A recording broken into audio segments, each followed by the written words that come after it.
nih, karena telah meluangkan waktu untuk bergabung bersama kami di Zoom. Semoga Bapak, Ibu, dan teman-teman semuanya dalam keadaan sehat ya. Nah, sebelumnya, perkenalkan, saya Marsha yang akan memandu seminar pada hari ini. Seminar hari ini berjudul Have Courage and Be Brave. Siapa takut? Nah, di sini di mana kita akan bersama-sama nih untuk belajar dan berdiskusi tentang pentingnya keberanian dalam menghadapi tantangan hidup nih teman-teman. Nah, mungkin bagi Bapak Ibu yang belum tahu nih ya, yang baru pertama kali join gitu ya, baru pertama kali bergabung. Nah, sebenarnya seminar ini merupakan rangkaian kegiatan yang diselenggarakan oleh teman-teman dari program studi Magister Psikologi Sains di Universitas Tarumanegara. Nah, ini itu seminar ini merupakan bagian dari tugas mata kuliah psikologi positif gitu. Nah, sebenarnya seminar ini tuh udah ada dari 17 Oktober yang lalu gitu teman-teman, dan akan berakhir pada minggu depan di tanggal 21 November mendatang. Nah, sebelum saya mulai, saya ingin memperkenalkan tim saya terlebih dahulu nih, teman-teman. Nah, ada siapa aja sih yang akan ada di seminar ini? Oke, ada Kak Cleo, terus kemudian nanti ada Kak Sandra, ada saya, ada Kak Winoa, ada Kak Catherine, dan ada Kak Tia Tira, seperti itu. Nah, pada kesempatan kali ini saya juga ingin menyapa dosen kami, Ibu Dr. Rostiana Espesi, MSI Psikolog, yang telah hadir di tengah-tengah kita hari ini. Terima kasih ya Bu atas dukungan dan kesediaannya untuk hadir pada seminar hari ini.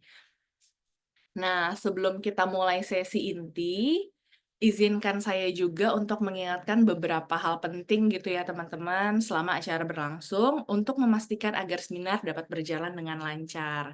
Nah, kami mohon banget gitu ya kepada Bapak, Ibu, dan teman-teman tetap menjaga untuk mikrofonnya agar tetap dalam posisi mute, kecuali nanti pada saat sesi Q&A nih. Nanti kita akan memberikan kesempatan bagi teman-teman yang memang ingin bertanya gitu ya pada sesi Q&A. Nah, di sini kita akan pilih 6 orang penanya. Nah, dari situ kemudian kita akan pilih nih 3 penanya terbaik yang akan mendapatkan hadiah berupa e-money gitu ya, teman-teman. Nah, untuk itu kami mohon nih agar teman-teman yang ingin bertanya nanti gitu ya pada sesi Q&A wajib untuk membuka kamera selama sesi Q&A tersebut gitu ya, biar bisa tahu oh siapa sih yang bertanya gitu ya, biar lebih interaktif lagi gitu, teman-teman. Nah, jika nggak ada halangan, kami juga sangat mengharapkan gitu ya, Bapak, Ibu, dan teman-teman untuk membuka kamera selama acara berlangsung, supaya bisa saling mengenal juga, dan bisa menciptakan suasana yang lebih interaktif gitu, teman-teman. Kami juga sudah membagikan virtual background ya, teman-teman, ada di chat box. Itu teman-teman juga bisa gunakan virtual background-nya. Nah, kemudian untuk form absensi dan evaluasi akan dibagikan di akhir acara gitu ya. Kami akan sangat mengapresiasi jika Bapak, Ibu, dan teman-teman bisa nih meluangkan sedikit waktunya untuk mengisi form evaluasi. Karena setiap peserta yang mengisi evaluasi akan berkesempatan untuk mendapatkan door prize nih teman-teman. Nah, apa ya kira-kira door prize-nya? Boleh dicek Kak Tia, apa nih door prize-nya?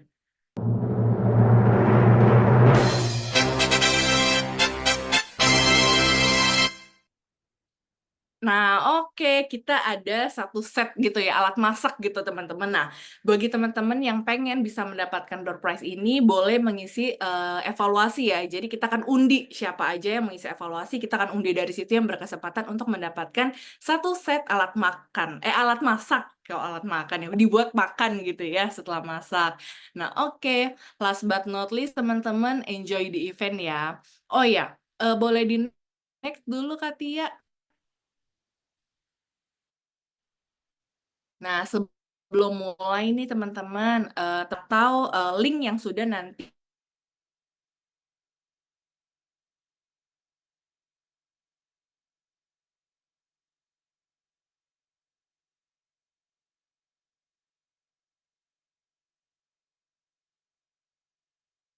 ya, biar nanti nggak cari-cari lagi. Oke, selanjutnya izinkan saya memperkenalkan pembicara pertama kita. Boleh di next, Kak. Oke, Pembicara pertama kita adalah Kak Cleo Pila Nikita. Nah, Kak Cleo ini merupakan lulusan Bachelor of Psychology dari Universitas Katolik Maranatha Bandung. Nah, saat ini Kak Cleo itu sedang menjabat sebagai Human Capital Supervisor di PT Comtronic Systems ICT Total Solution, perusahaan yang bergerak di bidang teknologi informasi. Nah, tanpa berlama-lama lagi, saya persilakan kepada Kak Cleo. Kak Cleo, the stage is yours. Ya, halo. Thank you Kak Marsha untuk waktu dan tempatnya. Ya, jadi teman-teman sebelum kita nanti masuk ke sesi, tadi saya mungkin mau menjelaskan sedikit ya. Boleh Kak Tia mundur sedikit ke pigeonhole-nya? Nah, ya. Jadi teman-teman, teman-teman boleh mendownload si pigeonhole ini, itu linknya udah dibagikan di kolom chat. Nah, nanti ketika teman-teman buka, teman-teman masukin aja nama, kemudian nanti di situ ada beberapa sesi-sesi nih kalau misalnya teman-teman lihat. Nah, nanti ketika teman-teman mau tanya, di situ ada sesi namanya Q&A. Nah, teman-teman bisa tanya melalui kolom di pigeonhole tersebut. Jadi di situ tuh kalian bisa tanya menggunakan nama ataupun anonimus gitu. Jadi teman-teman boleh tanya apa saja di situ. Gitu ya. Ya, nanti kita akan menggunakan pigeonhole ini untuk sesi-sesi berikutnya. Oke, thank you Kak Tia. Seperti tadi yang sudah disampaikan oleh Kak Marsha, perkenalkan sekali lagi nama saya Cleovila Nikita. Saya saat ini berkuliah di Psikologi Universitas Tarumanagara. Nah, jadi teman-teman, hari ini tuh saya akan memaparkan beberapa materi yang menarik gitu ya, seperti tadi judulnya, Have Courage and Be Brave, siapa takut. Ya, kita akan menjelaskan mengenai apa sih konsep keberanian itu. Nah, sebelum masuk ke situ, nanti kita akan menjelaskan dulu gambaran besarnya. Berikut ini tabel of content, poin-poin hari ini yang akan dijelaskan. Ya, yang pertama pasti akan menjelaskan dulu mengenai psikologi positif. Jadi kalau teman-teman udah ikut dari tanggal 17 Oktober di awal, ya pasti teman-teman ini tuh tahu banget, udah sampai hatam banget mungkin ya mengenai psikologi positif, apa itu via karakter, dan mungkin teman-teman juga udah banyak yang coba atau misalnya mengukur nih, kira-kira karakter apa atau strength apa yang paling kuat di diri teman-teman semua, gitu. Ya, kemudian nanti kita akan fokus bahas mengenai courage ini. Courage itu apa sih? Nah, di dalam courage itu ada komponen spesifik, salah satunya adalah bravery atau kita kenal sebagai berani gitu ya, brave. Nah, kemudian saya juga nanti akan menjelaskan mengenai alat ukur panas. Nah, alat ukur panas ini bisa digunakan untuk secara tidak langsung sebenarnya mengukur mengenai keberanian kita, gitu. Baru yang terakhir penjelasan mengenai bagaimana sih kita caranya meningkatkan keberanian di dalam diri kita, gitu. Boleh next, Kak? Ya. Oke, nah jadi teman-teman, sebenarnya si psikologi positif ini tuh adalah salah satu cabang ilmu psikologi ya. Kalau misalnya yang teman-teman tahu, psikologi itu kebanyakan dan memang kalau teori-teori yang dulu itu kebanyakan lebih melihat kepada masa lalu gitu ya. Kalau misalnya teman-teman lihat nih, kadang kan ada nih ya beberapa psikolog atau misalnya orang-orang suka ngomong, kenapa ya orang ini bisa berperilaku kayak gini? Kenapa ya orang itu kayak gini? Oh iya, karena dulunya dia seperti ini.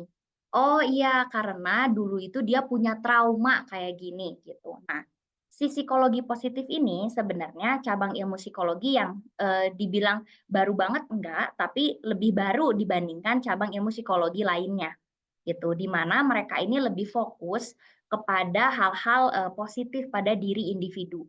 Di mana mereka tuh percaya nih kita ya sebagai manusia kita tuh punya hal-hal positif nih daripada kita melihat hal-hal di belakang, kita tuh punya hal-hal positif di dalam diri yang akan membantu kita untuk berkembang dan lebih bermakna di masa yang akan datang. Kurang lebih kayak gitu. Ya, boleh next, Kak. Ya. Nah, jadi kurang lebih fokusnya dari psikologi positif lebih ke hal-hal positif dan sikap-sikap positif di dalam diri individu atau di dalam diri manusia gitu. Oke, next. Nah, jadi di dalam psikologi positif ini tuh ada beberapa kekuatan karakter yang tadi kita sebut sebagai via karakter. Via karakter itu singkatan dari value in action character ya. Nah, di mana ini tuh mencerminkan nilai-nilai inti pada diri manusia. Gitu. Jadi kalau misalnya teman-teman tahu ya, kita sebagai manusia itu kalau dalam psikologi kita nggak ada yang namanya nol mutlak gitu. Nggak ada yang namanya nol mutlak. Pasti setiap dalam diri individu, manusia itu memiliki aspek-aspek ya di dalam diri kita. Namun tingkatannya saja yang berbeda, derajatnya aja yang berbeda gitu. Jadi teman-teman harus pahami bahwa dalam psikologi itu kita nggak ada yang namanya nol mutlak. Nah, boleh next Kak. Nah, jadi di dalam via karakter ini ada 6 kategori utama ya. Sebelum di dalam kategori itu nanti ada beberapa spesifikasi lainnya. Tuh. Jadi ada 6 kategori utama. Yang pertama itu adalah wisdom ya, atau kita sebut bahasa Indonesianya adalah kebijaksanaan. Ini aku akan jelaskan secara singkat karena dari tanggal 17 Oktober yang lalu sudah dijelaskan ya oleh pembawa materi-materi lain, dan teman-teman yang mungkin yang udah hadir dan yang belum hadir ini saya akan jelaskan lagi gitu. Jadi kebijaksanaan itu merupakan orang-orang di mana mereka tuh punya pemikiran-pemikiran yang kritis, punya pengetahuan-pengetahuan mendalam mengenai hal-hal lain. Kemudian yang kedua, nah ini yang nanti akan kita bahas lebih mendalam, yaitu courage. Courage atau misalnya kita sebut keberanian. Di mana ini tuh adalah kekuatan emosional ya pada diri manusia untuk mencapai satu tujuan, walaupun nih ketika mereka mencapai tujuan tersebut ada tantangan atau ada hambatan yang menghalangi mereka. Kemudian yang ketiga ada humanity. Nah, humanity ini tuh melibatkan apa namanya orang-orang atau misalnya mereka individu-individu yang mengasihi, lebih sering bersikap baik kepada orang-orang gitu. Yang keempat ada justice. Justice ini di mana orang-orang ini tuh menegakkan keadilan atau lebih mengutamakan tanggung jawab dalam kehidupan mereka. Ya. Kemudian yang kelima ada temperance. Temperance ini atau misalnya bahasa Indonesia pengendalian diri, di mana orang-orang itu memiliki kemampuan pengendalian diri yang baik dan menghindari hal-hal yang merugikan diri gitu ya. Dan yang terakhir ada namanya transcendence. Nah, transcendence ini tuh lebih menekankan pada kemampuan di mana individu ini bisa menemukan makna diri mereka gitu. Nah, di dalam via karakter ini, di dalam 6 komponen kategori utama ini ada beberapa spesifikasi-spesifikasi yang tadi saya sebutkan. Jadi kita sebagai manusia itu tidak ada yang namanya nol mutlak. Kita punya spesifikasi dan aspek-aspek ya, strength-strength gitu di dalam diri kita semua ini ya. Ada 6 kategori yang di dalamnya ada beberapa karakter banyak ini nih. Kita semua punya. Cuman bedanya apa? Bedanya adalah tingkat derajat atau persentase di dalam diri kita gitu. Ya, boleh next. Ya. Nah, tadi ini yang sudah saya bahas juga. Jadi fokus kita pada malam hari ini kita akan membahas mengenai tadi have courage and be brave ya, teman-teman. Nah, courage itu apa sih, teman-teman? Jadi, courage itu kita gampang teman-teman ngafalinnya. Courage itu adalah satu tindakan gitu ya, tindakan kita untuk mencapai tujuan walaupun ada tantangan atau ancaman di depan kita. Jadi, dua hal penting yang perlu teman-teman ingat, bisa disebut courage atau misalnya keberanian adalah ketika ada tindakan untuk mencapai tujuan, kemudian yang kedua, adanya tantangan atau ancaman ketika kita mau mencapai tujuan tersebut. Jadi, kalau misalnya nggak ada ancaman atau misalnya nggak ada tantangan, ya itu kita nggak bisa sebut sebagai courage gitu ya, atau keberanian gitu. Oke, next Kak. Nah, jadi di dalam courage ini tuh ada beberapa tadi komponen-komponen atau aspek-aspek spesifik ya. Apa aja tuh aspek-aspek spesifiknya? Ini yang nanti kita akan bahas lebih banyak itu di bravery ya. Bravery itu saya jelasin dulu sedikit, merupakan keberanian di mana orang ini tuh pantang mundur ya, walaupun banyak ancaman, tantangan atau misalnya sampai yang merugikan mereka gitu. Tapi mereka akan terus maju. Itu namanya bravery. Kemudian yang kedua, persistence. Nah, persisten ini tuh di mana orang-orang dia itu kemampuan orang lain dalam menyelesaikan satu tugas. Jadi mereka itu akan apa namanya, menyelesaikan apa yang telah mereka mulai walaupun banyak rintangan yang mereka hadapi. Yang ketiga ada integrity. Nah, ini yang biasa kita suka sebut dan sering banget dengar ya, integritas.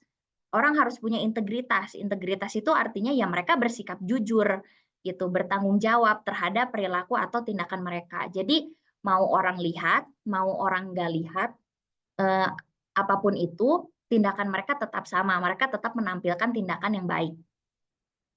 Kemudian yang terakhir ada yang namanya vitality, ya.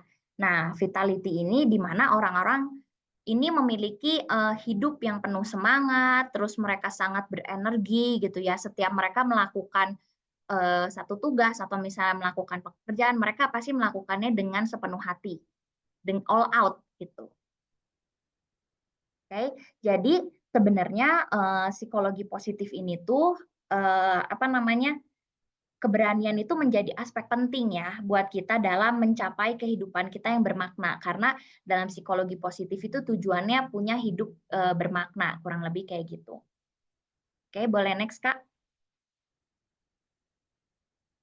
Nah, ini yang tadi kita bahas. Jadi teman-teman, hari ini saya akan membahas mengenai bravery. Kenapa? Karena ini mungkin saya jelasin sedikit ya. Jadi, di psikologi positif ini kita tuh sedang melakukan project gitu ya, teman-teman. Sebelum melakukan project, pertama kita ukur tuh. Kemarin kan minggu lalu dijelasin gimana caranya kita bisa mengukur via karakter kita. Nah, ketika diukur, persentasenya keluar kan tuh semuanya. Ketika keluar, yang paling kecil di kelompok kita semuanya itu kebanyakan mengenai masalah bravery ini, keberanian ini. Maka dari itu kita menjalankan satu proyek untuk meningkatkan keberanian kita. Gitu kurang lebih teman-teman. Jadi kenapa kita juga jangan sampai nih bravery ini berhenti di kita di kelompok ini, tapi kita bisa bagikan kebaikan ini, bagikan keberanian ini ke teman-teman. Gimana caranya supaya teman-teman ini bisa meningkatkan keberanian dalam kehidupan sehari-hari gitu. Ya, sebelum masuk ke situ ini saya mau menceritakan dulu ada seorang penjelajah ya namanya Sir Ernest Skelton. Jadi ini tuh merupakan orang yang sangat menginspirasi di Inggris. Dia ini merupakan seorang penjelajah di mana waktu itu dia tuh sedang menjelajah dari kutub Inggris ke kutub selatan. Nanti teman-teman boleh cari itu berapa jauh ya, apa di peta seberapa jauh. Nah, ketika dia sedang melakukan perjalanan disebut sebagai ekspedisi Scott ya atau dikenal sebagai ekspedisi kapal endurance ini, tiba-tiba kapalnya itu karam teman-teman, rusak, tenggelam. Nah, karena tenggelam ini mereka kan nggak bisa ya melanjutkan perjalanannya. Mereka ini terdampar di hamparan es, mereka terdampar di Antartika. Coba dingin banget tuh di es gitu. Nah, karena terdampar ini, si Skelton ini sebagai pemimpin dari penjelajah ini dia memimpin banyak sekali kru kapal. Mereka harus semuanya keluar dari kapal tersebut karena kan tenggelam ya kapalnya. Kemudian mereka melakukan perjalanan panjang, teman-teman. Sejauh 850 mil. Nah, teman-teman bisa bayangin nggak 850 mil itu sepanjang apa? Kemarin saya cari di internet ya, kalau kita convert ke kilometer, 1 mil itu sama dengan 1,6 kalau nggak salah, 1,6 kilometer. Jadi kurang lebih ya kalau dalam kilometer itu 1.367 kilometer. Dia memimpin perjalanan panjang tersebut gitu. Nah, dia memimpin perjalanan ini selama 1 tahun lebih, teman-teman. Bayangin 1 tahun lebih memimpin perjalanan ini sepanjang perjalanan mereka hanya bawa perbekalan-perbekalan yang ada sisa-sisa di kapal waktu karam. Jadi gimana caranya mereka harus bisa bertahan ya dalam hamparan es gitu. Nah, akhirnya mereka semua selamat, teman-teman. Jadi si Skelton ini memimpin kru-kru kapal dan semuanya tuh selamat. Nah, dari perjalanan panjang ini, bayangin ya teman-teman, kalau ini saya bisa bayangin ya, perjalanan panjang di hamparan es yang sangat dingin, terus dia harus membuat keputusan-keputusan besar dalam hidup dia, karena dia bertanggung jawab atas semua orang di kru kapal tersebut, ya. gitu. Dia tanggung jawabnya sangat besar, tapi dia bisa memimpin ini dan semua kru kapal tuh selamat gitu. Sampai di Inggris dia diberi gelar kesatria karena keberaniannya ini gitu. Menurut aku ini cerita yang sangat bagus sekali dan sangat menginspirasi ya teman-teman atas keberanian dia gitu. Nah, kalau teman-teman misalnya nih, boleh next Kak. Nah, teman-teman, dari cerita panjang yang sudah saya ceritakan tersebut ya, coba teman-teman sekarang boleh pencet lagi nih pigeonhole-nya, boleh dibuka teman-teman, dan diklik itu ada tulisannya sesi 1. Nah, di situ coba teman-teman tuliskan ya satu kata. Apa itu bravery? Satu kata yang terlintas dalam pikiran teman-teman ketika teman-teman ini mendengar kata bravery. Nah, oke, boleh dibantu Kak Tia?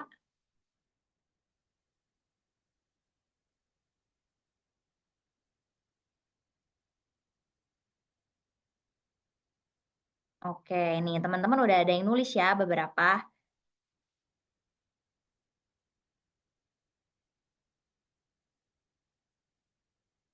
Oke, kita buka, coba kita lihat tulisannya. Teman-teman ada tulis apa aja?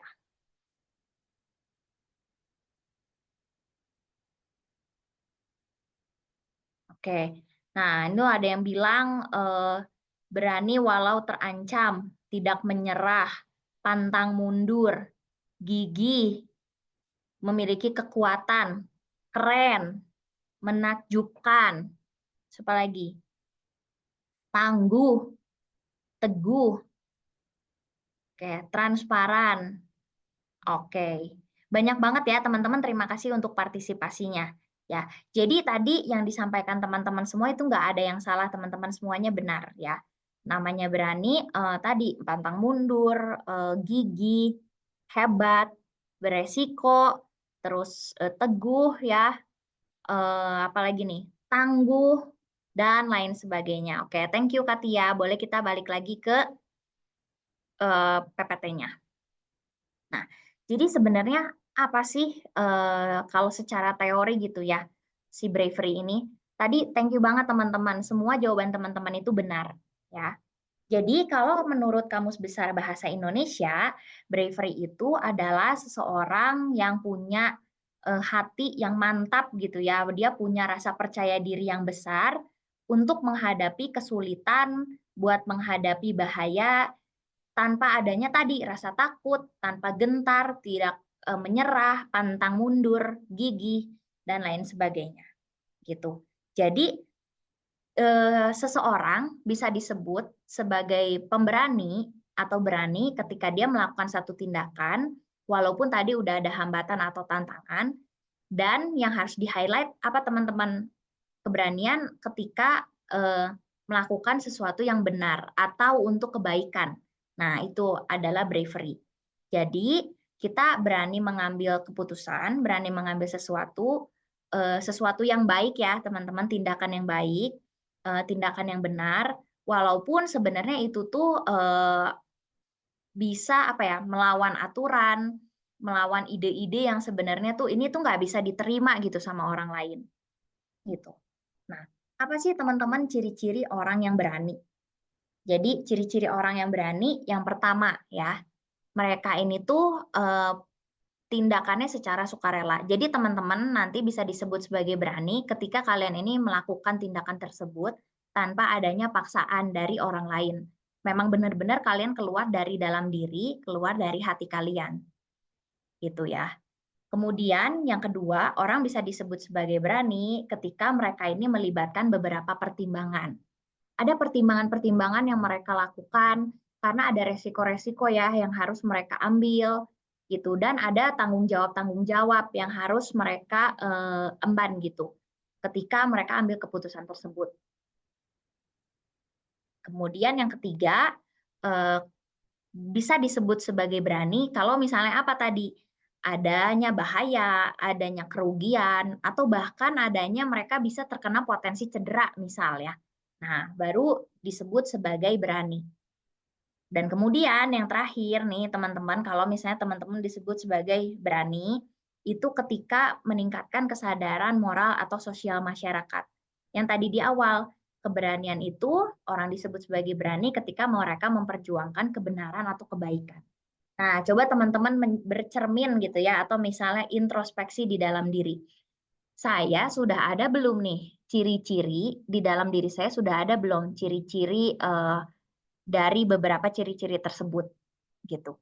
Kalau belum berarti ya mungkin teman-teman ini belum bisa disebut atau dikatakan sebagai orang yang pemberani gitu ya. Oke, boleh next Kak? Ya. Nah, teman-teman, jadi untuk konsep bravery ini, konsep keberanian ini, itu tuh sebenarnya mereka tuh berkembang seiring usia dan berkembang juga ketika mereka di lingkungan dimanapun mereka berada. Jadi lingkungan itu bisa mempengaruhi juga loh ternyata mengenai keberanian seseorang. Ya.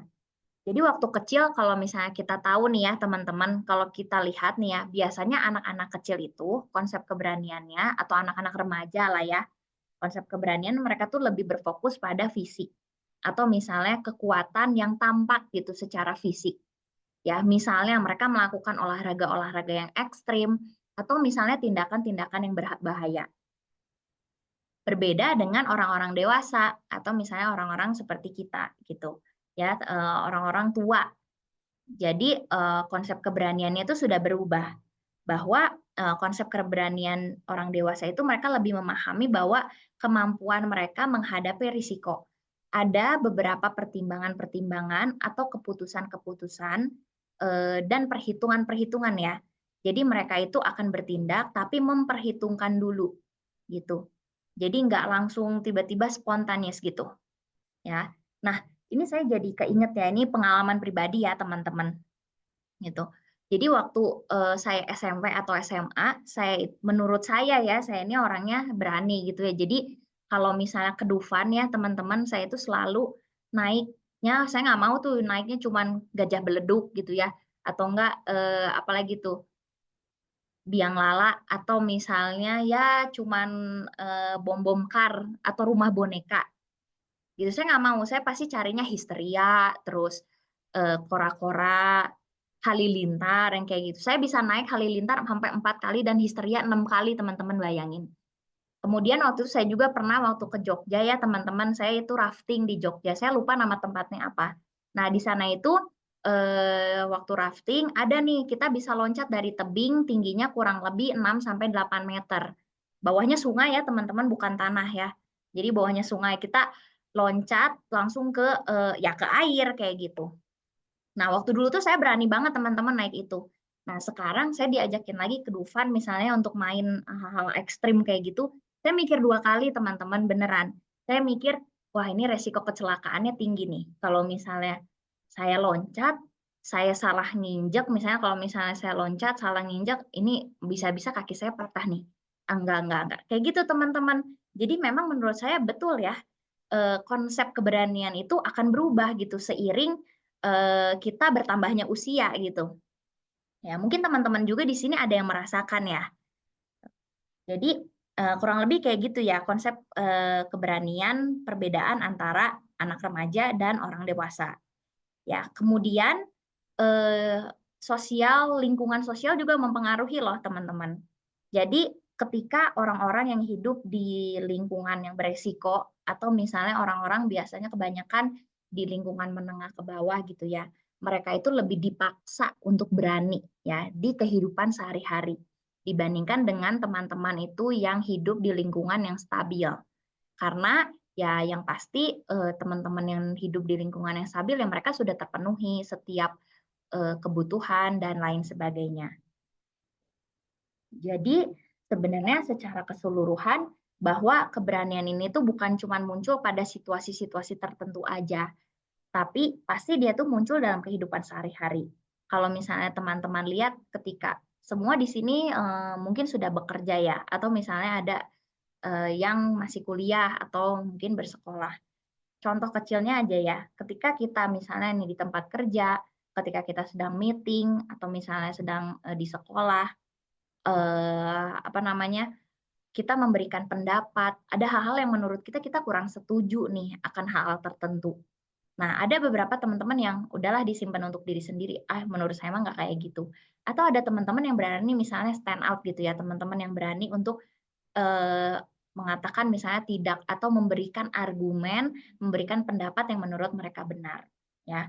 Betul, jadi di sini ada yang di kolom chat bahwa konsep keberanian ini memang dinamis ya teman-teman, gitu. Dia itu berkembang dan berubah seiring berjalannya waktu, gitu.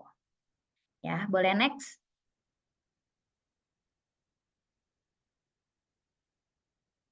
Nah, jadi ini teman-teman, nanti kalau teman-teman mau pakai juga boleh banget, ini boleh di-capture, kalau misalnya teman-teman mau pakai itu boleh. Jadi kemarin itu yang waktu saya jelaskan, kita melaksanakan proyek kan, kita mengukur dulu nih keberanian kita, tingkat keberanian saya tuh seberapa besar. Nah, kemarin itu kita menggunakan alat ukur panas ini. Jadi alat ukur panas ini tuh, panas itu singkatan dari positive and negative affect schedule, di mana ini tuh mengukur sebenarnya perasaan dan suasana hati kita ya, manusia gitu. Jadi seberapa sering atau misalnya seberapa banyak gitu ya, ini tuh menggambarkan perasaan hati kita. Jadi oh ini sering apa namanya?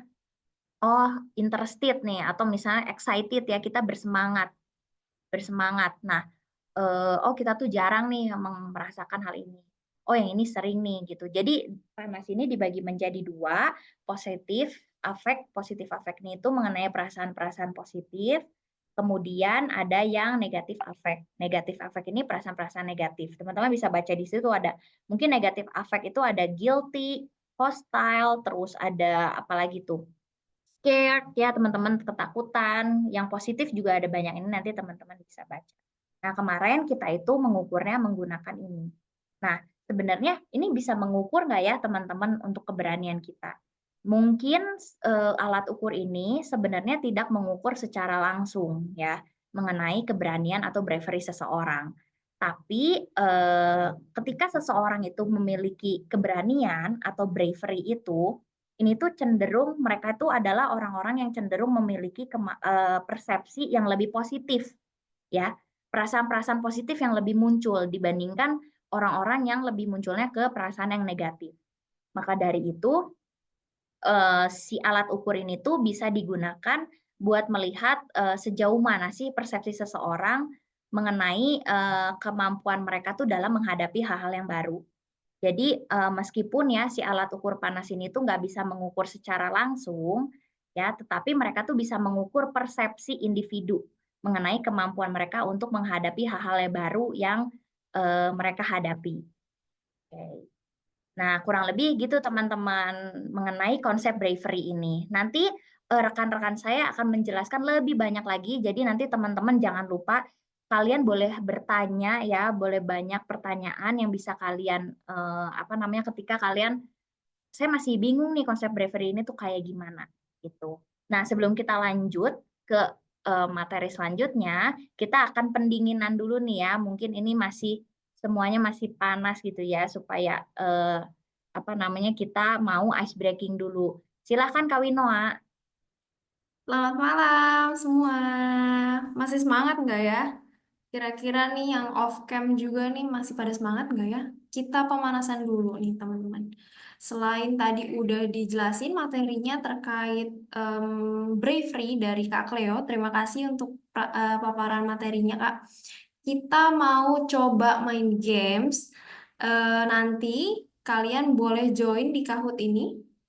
Saya coba eh, kita kasih waktu untuk join dengan barcode berikut ya.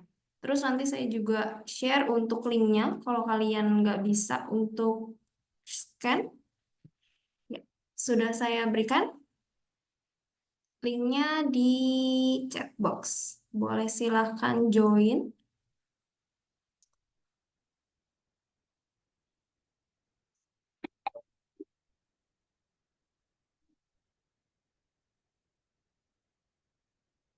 Iya, sudah ada beberapa. Boleh Kak Tia di off dulu screen-nya?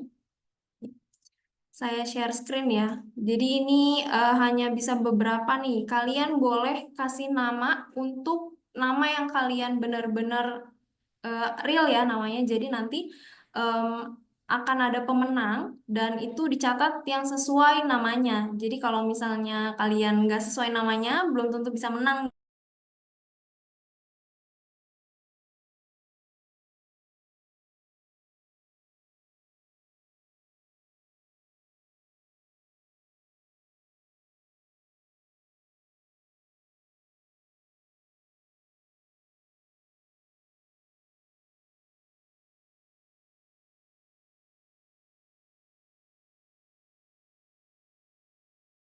Oke, mungkin sambil menunggu Kak Winoa, teman-teman kalau misalkan ada yang mau nanya terlebih dahulu, boleh ketik dulu gitu ya, di chat box gitu, pertanyaan-pertanyaannya yang ingin teman-teman tanyakan. Tapi nanti kalau misalkan ketika sudah di-sounding nih pertanyaannya teman-teman, silakan teman-teman untuk open cam ya, jangan lupa gitu, karena nanti kita akan cek based on teman-teman yang bertanya dan open cam, seperti itu.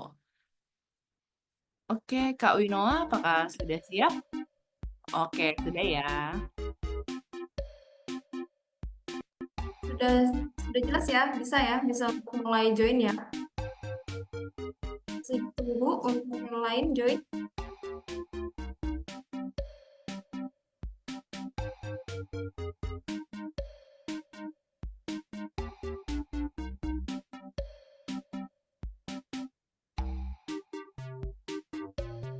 Oke, masih ditunggu nih beberapa. Namanya harus real ya. Pemenangnya akan ada 3, bilang 1 dan 3, masing-masing pemenang akan mendapat voucher GoPay nilai 50.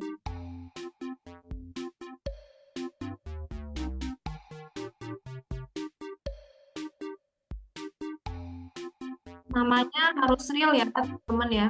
Yang singkatan-singkatan atau yang angka doang belum tentu bisa jadi pemenang nih ya. Yang SS juga boleh diganti namanya.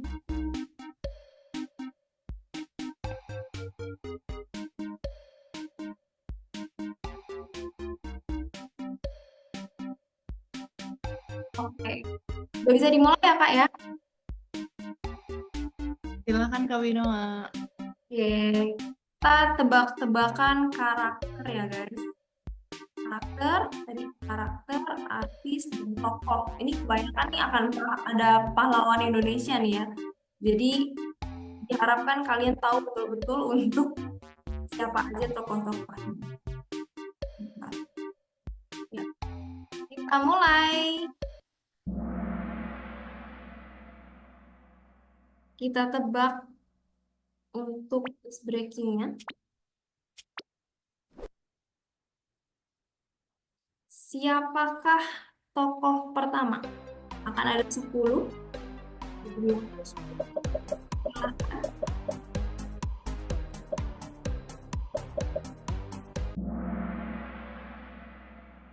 Wah, ada yang jawabnya masih Will Smith nih. Will Smith itu aktor ya. Nah, ini adalah pemenangnya seorang Nelson Mandela. Kenapa sih disebutnya dia berani? Dia ini adalah pemimpin dari Afrika Selatan. Dan dia ini memperjuangkan haknya sebagai orang yang berkulit putih, ras yang kulit hitam. Dan dia itu memimpin melawan apartheid. Jadi apartheid itu gerakan pemusnahan secara massal gitu ya untuk anggota-anggota tertentu. Nah, ini khusus sebagai orang yang berkulit hitam. Jadi karena keberaniannya ini dia dapat konsekuensi untuk dipenjara selama 27 tahun. Itu sangat amat dijadikan panutan gitu ya, seberapa berani dia dalam membela haknya dan membantu orang-orang lain. Kita lihat untuk skornya. Oke, yang pertama Pipin Vivi Cardo nih, 3 teratas ya. Kita mulai lanjut ke tes selanjutnya, ready ya? 1, 2, 3. Siapakah dia? Gampang sih ini mah, gampang banget. Ini tokoh kartun, orang perempuan kalau tahu Disney. Ada yang masih jawabnya Cinderella, ada yang masih Mulan. Mulan mah orang Indonesia, guys. Mulan ini jawaban yang betul ya. Kenapa sih disebutnya dia karakter yang berani? Jadi dia karakter Disney, seorang perempuan di ceritanya itu di Mulan itu dia berpura-pura sebagai laki-laki ya, menggantikan ayahnya dalam memulai perang gitu. Gak ada yang bisa, perempuan tuh jarang banget untuk dapat haknya menyuarakan pendapat, tapi dia bisa untuk berperang gitu, melawan orang-orang jahat gitu ya di militer itu. Terus dia ini menunjukkan kalau keberanian itu bisa melawan norma-norma selagi dia itu bisa memperjuangkan haknya, tapi dengan cara yang benar gitu ya. Oke, kita lihat sekarang untuk skornya. Pipin masih menjuarai untuk 2 soal ya. Kita lihat lagi untuk tes selanjutnya. Siapakah dia? Ini karakter, oke, karakter pahlawan ya. Pahlawan Indonesia. Ada menjebak nih ya. Sama nih, 88 ya. Ada yang jawab Martha Christine Tiahahu. Yang benar adalah Martha Christina Tiahahu. Jadi, kenapa sih disebutnya dia berani? Dia ini seorang pejuang gerilya dari Maluku. Dan dia ini aktif melawan Belanda ya, dalam memperjuangkan haknya sebagai orang Indonesia, khususnya di daerah Maluku. Dan dia itu dikenang karena keberaniannya untuk berkorban. Jadi dia bahkan sampai meninggal di penangkarannya gitu. Jadi dia diasingkan karena membela haknya dan membebaskan rakyat yang tertindas. Kita lihat skornya. Pipin disalib oleh Athena. Athena nih kalau misalnya namanya benar Athena, bisa jadi pemenang ya. Tapi kalau misalnya nggak benar namanya, kita bisa eh, roll ke yang lain. Oke, kita lanjut ke tes keempat dari 10. Kita tebak selanjutnya. Siapa kan dia tokoh dalam suatu film survival gitu ya guys. Nah, jadi jawabannya adalah Katniss Everdeen. Yang jawab Katniss Evergreen masih salah. Hati-hati ya, jadi fokus dalam menjawabnya. Nah, kenapa sih disebut berani? Karena dia itu menggantikan adiknya ya untuk bisa bermain dalam survival gamesnya itu secara real. Jadi kalau misalnya ditembak langsung mati, ya mati beneran gitu. Nah, dia sengaja membela adiknya untuk kemudian bisa menggantikan dan bermain dalam survival games. Ya, pada akhirnya dia menang, tapi kan keberanian itu yang membuat dia bertahan untuk bisa sampai jadi pemenang. Kita next. Pipin kembali menjuarai, disusul dengan Hayden dan Athena. Kita lanjut ke setengah permainan. Siapakah dia? Nah, kembali lagi ke pahlawan Indonesia. Jangan sampai salah ya.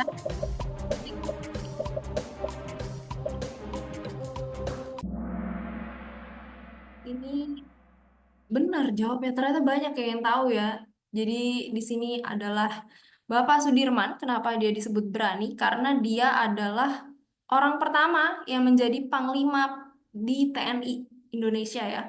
Jadi dia mencanangkan yang namanya teknik gerilya, dan kepemimpinan beliau ini menjadikannya sebagai pahlawan nasional. Kita lihat lagi skornya. Pipin masih menjuarai. Kita lanjut di tes ke-6. Siapakah dia? Jangan sampai ketukar ya.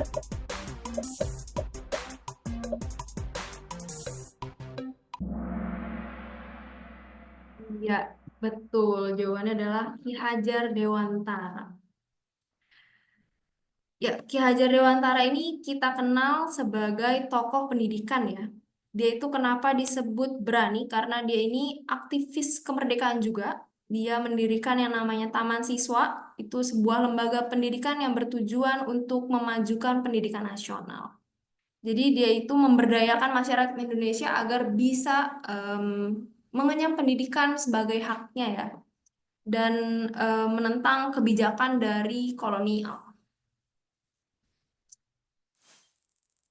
Pipin masih menjuarai. Kita lanjut di tes ke-7. Nah, ini posisi juga nih.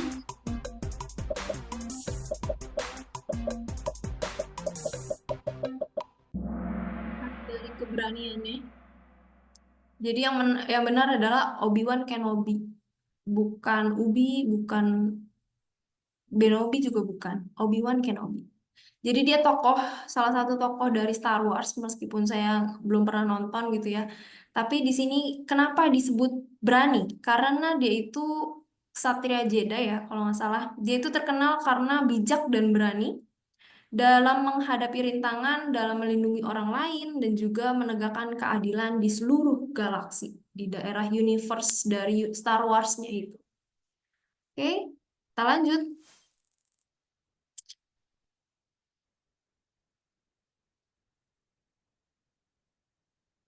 Dikit lagi.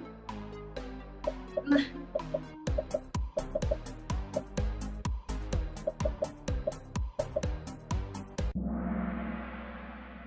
iya, hebat nih. Hampir semua jawabannya benar ya. Cuman satu nih, Captain North America, bukan itu. Kenapa sih dia disebut sebagai orang yang berani? Karena dia ini atau namanya Roger ya. Dia itu berani karena dia itu menjadi seorang kapten yang membela banyak dari orang-orang yang tertindas gitu. Di sini dia di MCU ya namanya, Marvel Cinematic Universe, jadi kapten yang pertama. Kita lanjut. Pipin masih menjuarai ke yang 9. Ini gampang banget ini. Kalau sampai salah kebangetan ya guys. Satu. Ya. Benar oh, salah satu. Kurang fokus nih, Soekarni. Kurang fokus ya guys. Jadi kita mengenal Bapak Soekarno atau Insinyur Soekarno, biasa dipanggilnya Bung Karno ya, presiden pertama kita, dan merupakan tokoh penting dari proklamasi. Dan dia ini mewarisi kepemimpinan ya, sebagai tokoh dari perjuangan kemerdekaan dan berani untuk membuat Indonesia menjadi suatu negara merdeka. Kita next. Pipin nih udah jelas nih ya, kayaknya bakalan menang gitu ya. Bisa disusul oleh Kardo juga. Tes terakhir. Gampang banget ini. Kalau sampai salah kebangetan ini.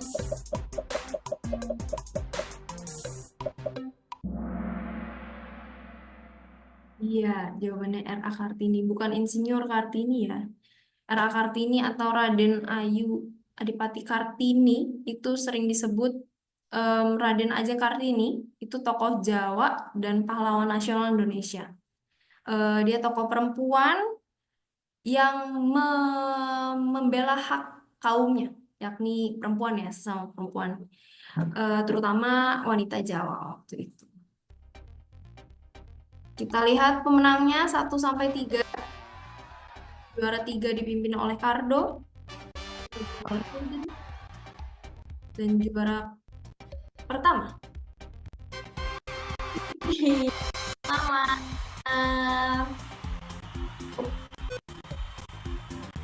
Jadi pemenang nanti di akhir sesi jangan lupa untuk klaim hadiahnya.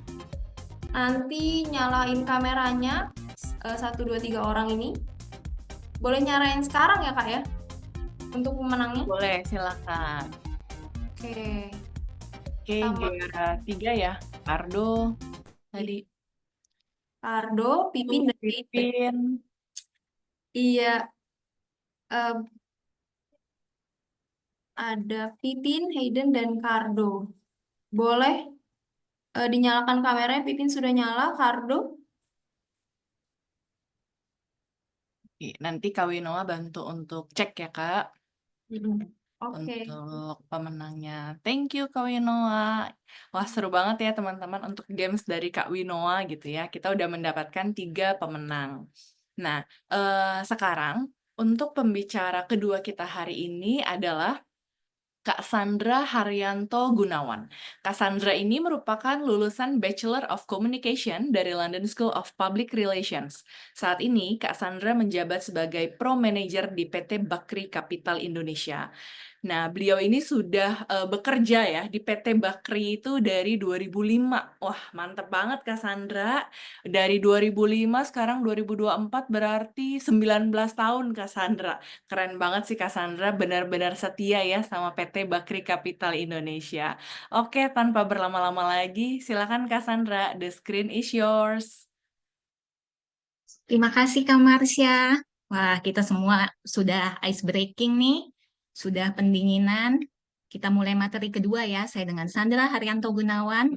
Kita boleh nih, kita coba kita scan QR lagi di Pigeonhole. Anda tenang aja ya, bisa keep anonim di sini. Jadi jangan takut untuk join dan sharing sama kita. Ada di layar untuk scan QR, bisa juga lewat chat box untuk join sama kita. Nah, kalau sudah join, sudah scan nih, saya mau coba ya kita pikirkan, kita tuliskan, atau di sini mungkin eh, tidak ada yang tidak punya ketakutan kah? Saya mau Anda menuliskan ketakutan apa saja yang Anda kira-kira pikirkan ini mengganggu, menjadi penghalang buat Anda untuk maju, atau dalam mengambil keputusan mungkin boleh ditulis ya di Pigeonhole sini. Karena sebenarnya wajar ya kita semua nih punya ketakutan ya. Wah, ada yang takut meninggal tiba-tiba, takut akan finansial, takut akan ekspektasi lingkungan sosial, masa depan, karir. Ada yang takut fisik, ada yang takut usia, ada yang mikirin keluarganya. Nah, sebenarnya ketakutan tuh banyak ya di dalam diri seseorang tuh ada yang mungkin umum, ada yang takut speak up. Oh, ada yang sakit kronis. Oh, tambah dewasa juga takut. Takut neraka, gagal percaya, takut dipecat dari pekerjaannya. Ada yang apalagi nih? Takut neraka, takut gagal, macem-macem ya. Ada yang takut sakit, takut baru, mungkin takut akan perubahan ya. Banyak nih. Ada yang takut mengekspresikan diri. Ada yang takut dijudge. Atau sekarang mungkin umumnya banyak orang tuh lebih takut diomongin sama netizen. Atau mungkin generasi sekarang nih, FOMO, fear of missing out ya. Banyak banget. Pokoknya kalau ketinggalan tren tuh rasanya cemas gitu. Macam-macam ya teman-teman ya. Banyak ya, masing-masing tuh punya ketakutan.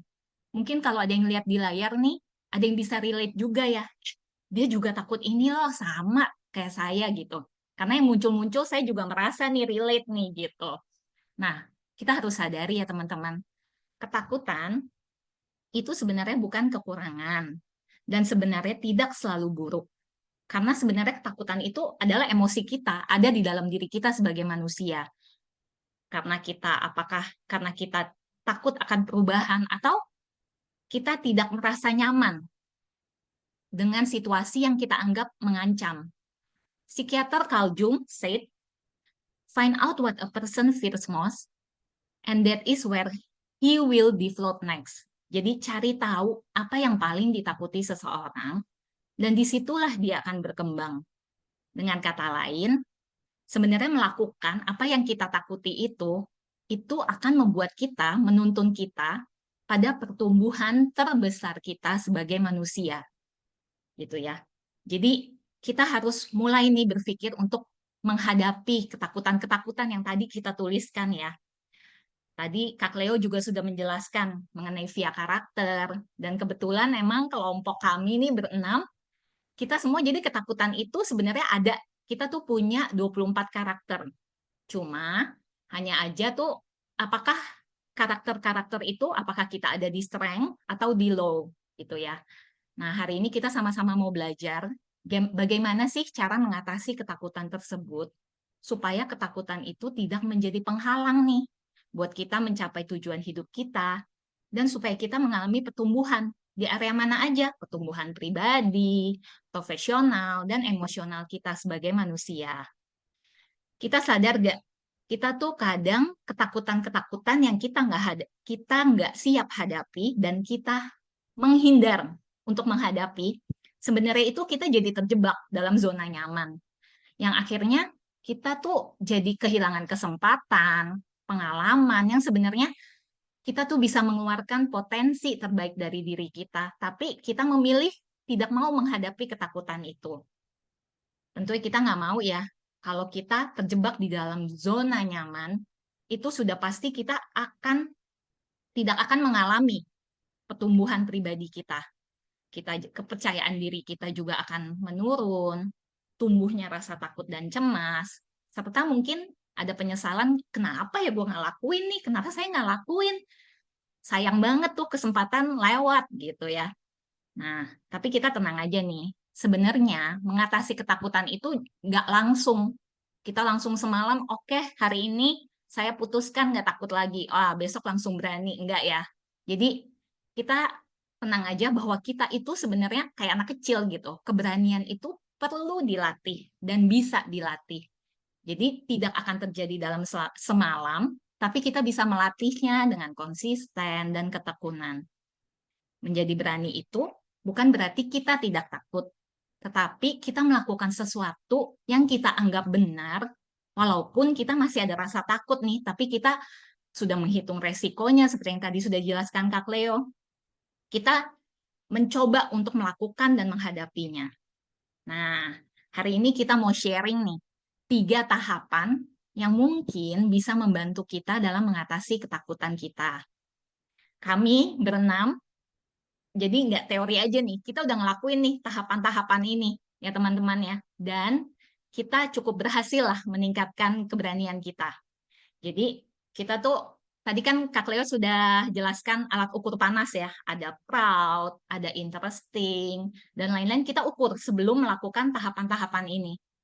Nah, hasilnya positive emotion-nya tuh di kita-kita tuh tidak terlalu besar gitu, dan negative emotion-nya cukup lumayan lah gitu. Nah, kita ukur sebelum melakukan tahapan ini, lalu kita akan lakukan pengukuran kembali setelah kita 3 minggu melakukan tahapan-tahapan ini. Nah, setelah kita, kabar baiknya ya, setelah kita berhasil nih melakukan tahapan-tahapan itu, emosi positif kita ukur lagi, emosi positif kita meningkat, dan emosi negatif kita menurun. Nah, jadi kita pengen banget share ini ke teman-teman, supaya teman-teman juga bisa nih mengaplikasikan keberanian tahapan-tahapan ini. Pertama adalah building foundation of bravery, positive self-talk, dan experience unlock. Oke, next Kak. Nah, saya sambil menjelaskan tentang tahapan-tahapan ini, mungkin teman-teman sambil dengerin nih, bisa sambil nulis atau mikirin langkah-langkah ini, dan berpikir, lalu bisa tulis implementasinya untuk diri kita masing-masing ya.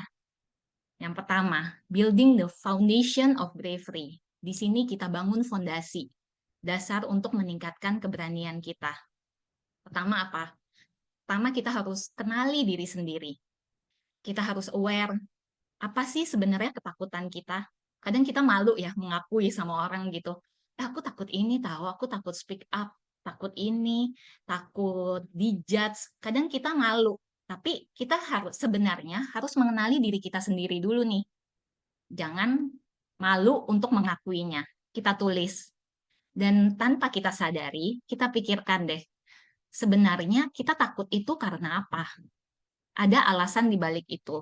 Apakah sebenarnya ada pengalaman buruk atau pemikiran negatif yang belum tentu terjadi, tapi kita pikirin tuh yang negatif-negatif gitu. Jadinya, apakah belum tentu kejadian, tapi kita udah overthinking. Nah, kita pikirkan. Nah, lalu contohnya nih, ada orang tuh yang takut apply pekerjaan baru. Kalau contohnya itu ya, coba dipikirin. Sebenarnya kenapa? Kenapa takut? Apakah tidak bisa menerima kegagalan? Atau mungkin takut ditolak? Takut diejek? Dibilang tidak mampu? Kadang kita karena takut, kita merasa kita hindari aja gitu. Daripada diejek, diomongin, itu mendingan menghindar aja gitu. Nah, kita jadi harus aware nih. Di tahap ini nih kita aware diri kita, apa ketakutan kita, lalu kita pahami apa alasannya. Nah, kalau kita sudah tahu, lalu kita kita acceptance bahwa itu adalah bagian dari diri kita. Jadi jangan malah jadi minder ya. Itu kan ketakutan itu tiap orang macam-macam gitu. Dan porsinya aja beda-beda di setiap orang gitu. Nah, setelah kita menyadari rasa takut kita itu, sebenarnya kalau kita pikirin, kalau kita takut diejek, takut malu, sebenarnya itu kita berusaha melindungi diri kita sendiri dari perasaan rendah diri. Karena kita gengsi gitu ya, rasanya kalau orang tahu, gagal nih, nggak berhasil gitu. Sebenarnya kita gengsi gitu. Jadi kita memilih, ya udah lebih baik kita nggak coba. Kita harus sadar, kenyataannya pengalaman-pengalaman kita mencoba itu akan membuat kita menjadi orang yang lebih kuat, bukan menjadi lemah. Jadi accept diri kita apa adanya. Lalu perkuat diri dengan dukungan. Nah, di sini tuh kita kan makhluk sosial ya. Kita tuh jangan ragu ketika kita menyadari nih, ketakutan kita tuh sudah mulai mengganggu aktivitas kita. Nah, mungkin kita pertama bisa minta dukungan sosial dulu nih, dari teman, dari keluarga, dari lingkungan yang positif. Karena dorongan-dorongan ini dan dukungan ini akan memberikan kita motivasi dalam menghadapi ketakutan kita gitu. Nah, kan pernah nggak dengar tuh, jangan bergaul dengan yang salah gitu ya. Kadang mungkin kita takut speak up nih. Nah, terus kalau kita lingkungan yang nggak positif, mungkin ya emang kamu nggak bisa, emang ya udahlah nggak usah dicoba gitu ya, emang kamu nggak bisa speak up. Nah itu akhirnya kita makin nggak bertumbuh gitu ya. Tapi kalau kita berada di lingkungan yang tepat, kamu bisa coba. Nah itu akan sangat membuat kita termotivasi ya. Lalu ketika kita merasa bahwa hal-hal itu, dukungan-dukungan itu ternyata tidak membantu, jangan ragu untuk dan sudah mengganggu aktivitas kita sehari-hari ya. Itu jangan ragu untuk mencari profesional untuk membantu kita. Lalu ada refleksi dan apresiasi diri. Nah, di sini nih kita pikirin kita usaha apa aja yang sebenarnya sudah kita coba dalam menghadapi ketakutan-ketakutan tersebut. Walaupun langkah kecil, kita tuh harus punya self compassion ya di dalam diri kita tuh, bahwa terima kasih ya udah berani mencoba. Lalu apresiasi diri tuh. Apresiasi diri, hargai apa yang sudah kita lakukan walaupun masih small steps. Jadi misalnya kalau untuk orang yang takut speak up, nggak usah langsung berbicara di depan podium gitu ya.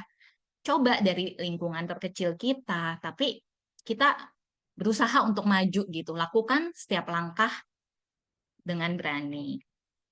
Oke, next, Kak.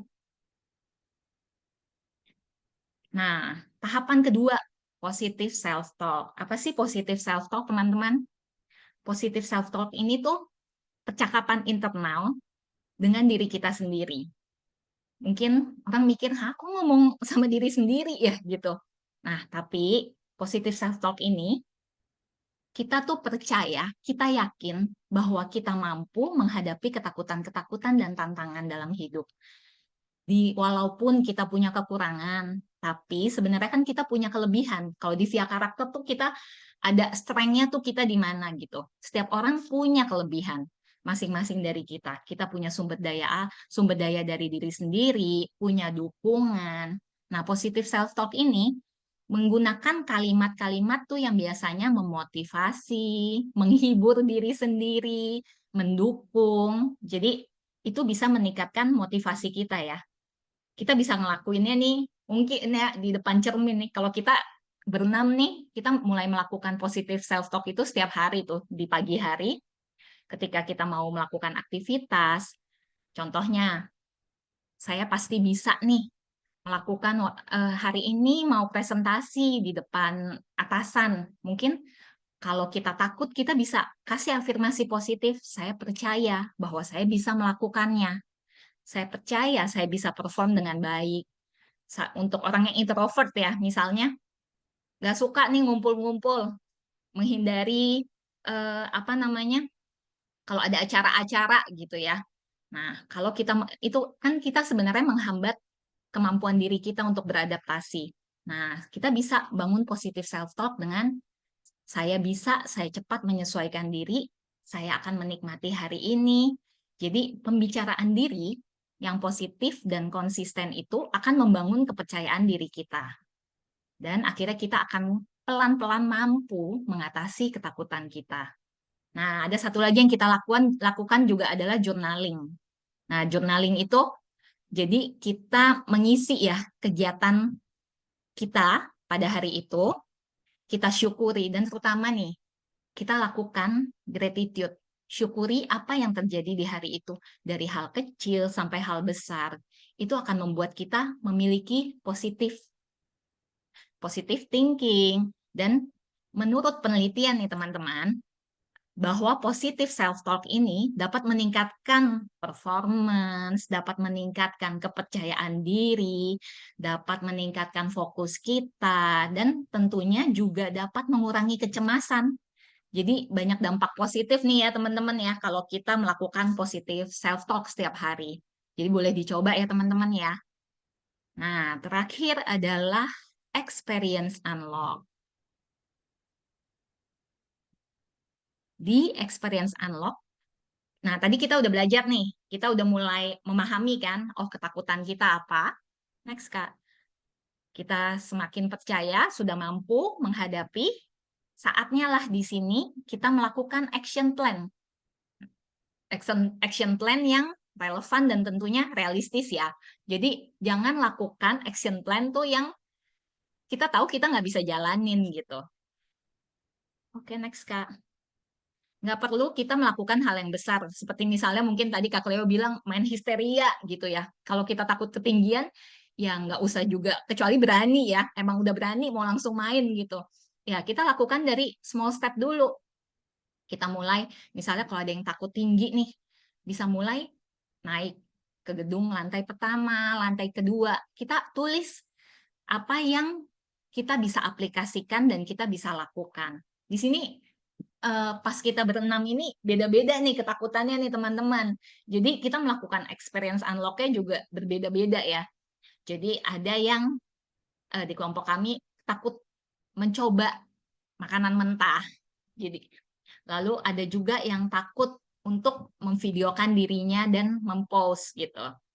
Ada juga yang takut traveling sendirian. Jadi ketakutannya berbeda-beda dan kami berusaha menjalankan sesuai dengan ketakutan kami masing-masing.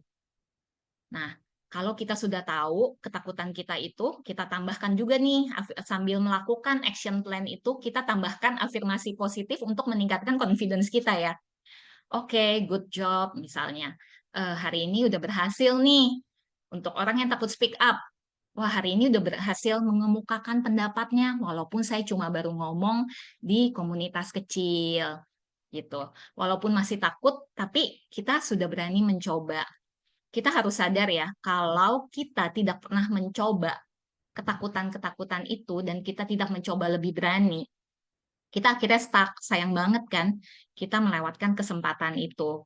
Nah, ketika kita mulai terbiasa nih dari yang kita bikin langkah-langkah itu nih, kita sudah mulai coba menghadapinya, akhirnya kita akan paham nih dengan diri kita sendiri, dan kita akan lebih bisa mampu percaya diri bahwa kita bisa menaklukkan ketakutan kita itu.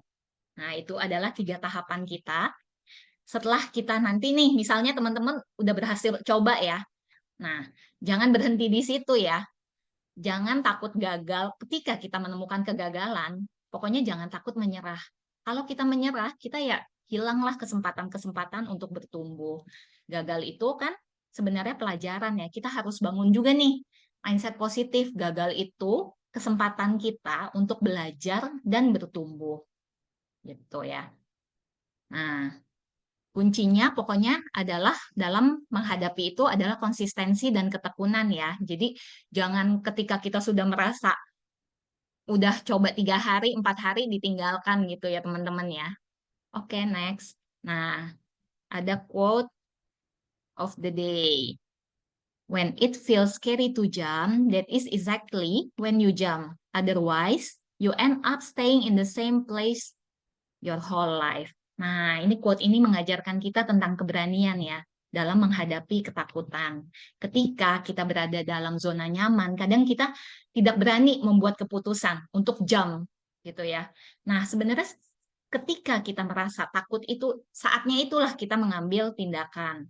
Kalau enggak, ya kita akan terjebak dalam situasi yang sama tanpa mengalami kemajuan. Nggak mau kan ya teman-teman ya? Jadi, yuk mulai sekarang kita latih keberanian kita ambil langkah-langkah yang tadi sudah kami sampaikan, kita tumbuhkan hal-hal baik dalam diri kita. Jangan lihat rasa ketakutan itu sebagai suatu penghalang, tetapi sebagai suatu kesempatan untuk pertumbuhan pribadi, profesional, dan emosional. Semoga langkah-langkah yang saya sampaikan bisa membantu kita semua bertumbuh ya, dan kita semua bisa mengeluarkan potensi terbaik di dalam diri kita. Sekian pemaparan saya, terima kasih atas perhatiannya. Saya kembalikan ke Kak Marsha. Oke, thank you Kak Sandra. Wah, keren banget ya sesi dari kedua pembicara kita hari ini ya, teman-teman. Nah, tadi Kak Cleo juga menjelaskan ya, kalau misalnya tindakan berani itu bukan merupakan suatu pencarian sensasi gitu ya, atau kayak melakukan tindakan-tindakan yang memang nekat dan sembrono gitu. Tapi memang tindakan berani itu harus memang melibatkan pikiran dan perasaan kita, serta logik yang jelas gitu ya pastinya. Tadi Kak Sandra juga udah bilang kalau memang setiap orang pasti punya ketakutan gitu ya, baik teman-teman, saya pun juga punya ketakutan gitu ya. Tapi ketakutan ini sebenarnya tuh reaksi alami gitu teman-teman dari situasi yang memang kita anggap mengancam sebenarnya. Tapi memang penting gitu ya, perlu tadi kita ingat, Cassandra tadi juga udah katakan itu tuh merupakan emosi yang memang wajar adanya gitu ya. Yang penting adalah bagaimana kita bisa menghadapinya. Karena ketakutan jika dikelola dengan baik memang tidak akan menghalangi kita untuk berkembang ya, justru bisa menjadi pendorong untuk kita untuk mencapai potensi terbaik dari diri kita, gitu ya teman-teman. Oke, untuk itu sekarang kita akan masuk ke sesi Q&A ya teman-teman. Kita akan membuka pertanyaan dulu gitu ya. Nanti saya akan lihat dari siapa yang raise hand duluan, terus kemudian akan dari yang chat box gitu ya. Jadi di mix gitu. Oke, di layar saya udah ada Pak Fahmi ya. Pak Fahmi boleh open cam karena syarat dari bertanya harus open cam ya, supaya kita juga bisa tahu gitu yang bertanya itu siapa. Oke. Pak Fahmi gelap nih kebetulan di layar saya gitu ya. Oke. Halo Kak, Ya, iya oke. Kak, Pak saya Fahmi Fahmi Kak. silakan. Iya, Iya, Pak Fahmi mohon maaf ya silakan. Kak. Iya, saya kan di luar rumah ini Kak. Ya, boleh Pak. Gimana Pak? Makasih Silakan mau bertanya apa sebelumnya Pak? Kak. Gini Kak, kan dari saya Kak, itu kan seseorang Kak, dalam ketakutan itu mungkin kan teknik atau tertentu kan yakini efektif Kak. Nah, dalam konteks kepemimpinan itu dari saya itu mengapa Kak?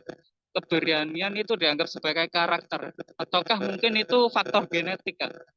Karena faktor genetik ini kan juga pengaruh Kak dari faktor keluarga atau misal ini bawaan. Nah, ini bagaimana pengalaman dari hidup ini bisa memengaruhi cara kita memandang diri sendiri ini gitu loh.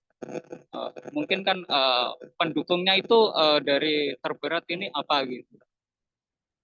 Oke. Wajar saja. Oke, berarti kalau boleh saya rangkum, kayak dalam konteks kepemimpinan, mengapa keberanian itu dianggap sebagai karakter yang penting gitu ya, dan bagaimana seorang pemimpin yang berani itu bisa mempengaruhi tim di dalam kelompok kayak begitu ya, Kak Fahmi ya? Oke, boleh dibantu jawab oleh Kak Tia atas pertanyaan dari Kak Fahmi. Kak Tia, silakan. Oke, baik. Terima kasih Kak Fahmi. Terkait dengan pertanyaan, saya bantu jawab ya. Kalau misalkan teman-teman ada jawaban juga nih, teman-teman rekan kerja saya, yakni Mbak Winoa maupun Mbak Catherine boleh disilakan ditambahkan ya. Jadi menurut saya sih memang keberanian itu kalau kita lihat-lihat emang dianggap sebagai karakter yang penting dalam kepemimpinan. Karena memang kalau ngomongin tugas pemimpin kan udah nggak ngerjain administratif aja, tapi lebih decision making gitu ya. Jadi dalam decision making pun sering banget nih pemimpin dihadapkan pada situasi-situasi yang mungkin nggak pasti, penuh ketidakpastian, situasi-situasi yang penuh dengan tantangan, karena ya harus ambil andil gitu ya, atau memutuskan sesuatu dalam suatu kondisi gitu. Nah, jadi memang kalau ngomongin pemimpin sendiri, gimana sih cara dapat mempengaruhi tim tadi ya, Kak Marsha ya? Pertanyaan Mas Fahmi juga ya. Iya, betul. Nah, itu bisa pakai beberapa cara kayak misalnya pertama kayak ngasih contoh gitu ya, memberi contoh. Pemimpin itu bisa memberikan teladan bagi timnya dalam menghadapi tantangan dan ketidakpastian. Lalu di satu sisi mungkin dengan adanya observasi dari timnya terkait dengan pemimpin timnya itu yang cukup berani, itu bisa meningkatkan kepercayaan diri timnya juga, karena kalau tim yang lihat role modelnya yakni sebagai seorang pemimpin itu berani, itu bisa jadi kayak social learning gitu. Tim-timnya juga bisa ikutan berani untuk mengekspresikan ide-ide mereka, atau mungkin ketika berhadapan dengan situasi-situasi yang tidak penting harus decision making pada levelnya, itu juga bisa gitu. Jadi secara keseluruhan sih memang itu kenapa si keberanian itu penting sih dalam aspek leadership gitu. Kalau dari rekan-rekan ada yang mau ditambahin? Dari saya cukup, Tia. Terima kasih. Thank you. Oke, thank you Kak Tia, thank you ya Kak Fahmi. Semoga pertanyaannya telah terjawab ya Kak Fahmi. Oke, oke, terima kasih. Kita next ya ke pertanyaan yang sudah ada di chatbox ya oleh Kak Stella Lee gitu ya. Kak Stella Lee. Oke. Nah, Castellali ini bertanya ya, apakah yang bisa kita lakukan apabila ketika mencoba menghadapi ketakutan itu ada kecemasan nih yang dirasakan tidak dapat dihadapi gitu. Jadi kayak cemas terus gitu ya. Lalu apa dampak negatifnya bila kita tetap berada di zona nyaman? Karena tentunya kan di zona nyaman itu nggak merugikan orang lain juga gitu ya. Jadi apa nih dampaknya? Gitu pertanyaan dari Kak Stellali. Oke, boleh dibantu jawab oleh Kak Catherine. Silakan Kak Catherine. Baik, terima kasih terima kasih Mbak Marsha dan juga terima kasih atas pertanyaannya Kak Stella. Semoga suara saya terdengar jelas ya. Oke. Ya, jadi saya izin menjawab. Mungkin sebagian udah sempat dijawab juga dari penjelasan di slide terakhir tadi oleh Kak Sandra gitu ya. Kalau misalnya memang ketika kita enggan untuk keluar dari comfort zone kita, mungkin ada beberapa hal yang kita miss out gitu ya. Beberapa hal kesempatan, beberapa hal yang mungkin akan membuat kita lebih bertumbuh sebagai manusia, baik itu dalam karir, dalam personal, dan dalam keluarga gitu ya. Ketika kita nggak berani step out of comfort zone, mungkin malah jadinya kita nggak bisa mendapatkan pengalaman-pengalaman baru tersebut gitu. Jadi mungkin itu sih yang paling menurut saya kesempatan yang paling disayangkan gitu ya kalau misalnya kita nggak melatih keberanian ini. Dan sebenarnya salah satu hal juga yang sangat menarik ya yang saya juga baru pelajari dari bravery ini adalah ketika kita nggak mencoba untuk berani gitu ya, kita itu akan melatih diri kita untuk lari dari entah apapun yang kita takutkan gitu ya. Kita tuh akan belajar semakin lama semakin pintar untuk lari dari apa yang kita takutkan. Jadi mungkin dari waktu kecil sih mungkin hal-hal kecil gitu ya. Misalnya kita takut ketinggian, ya udah deh nggak usah naik lantai 2 gitu ya, atau nggak usah naik ke gedung tinggi. Tapi nanti semakin dewasa, semakin kita nggak bisa loh nggak naik lantai 2 gitu ya. Kita nggak bisa loh. Kita malah semakin jago, semakin pintar untuk menghindar. Jadi itu juga sih yang mungkin perlu kita consider gitu ya, kita pikirkan bersama-sama apakah kita itu sedang mendevelop skill untuk lari dari hal-hal yang kita takutkan. Jangan sampai kita semakin pintar untuk lari dari hal yang kita takutkan, tapi kita harus melatih keberanian kita untuk kita menghadapi hal-hal yang mungkin memang kita takutkan. Seperti itu mungkin jawaban dari saya. Semoga menjawab, Kak Stella. Oke, saya terima anggukannya sebagai iya ya. Terima kasih, Kak Stella. Oke, Um, thank you Kak Catherine, thank you Kak Stella atas pertanyaannya. Semoga menjawab ya atas pertanyaan dari Kak Stella. Oke, selanjutnya kita next aja ya, langsung ke Kak Kardo nih. Kak Kardo sudah raise hand. Kak Kardo silakan jika ada yang mau ditanyakan bisa open cam dan silakan bertanya Kak Kardo.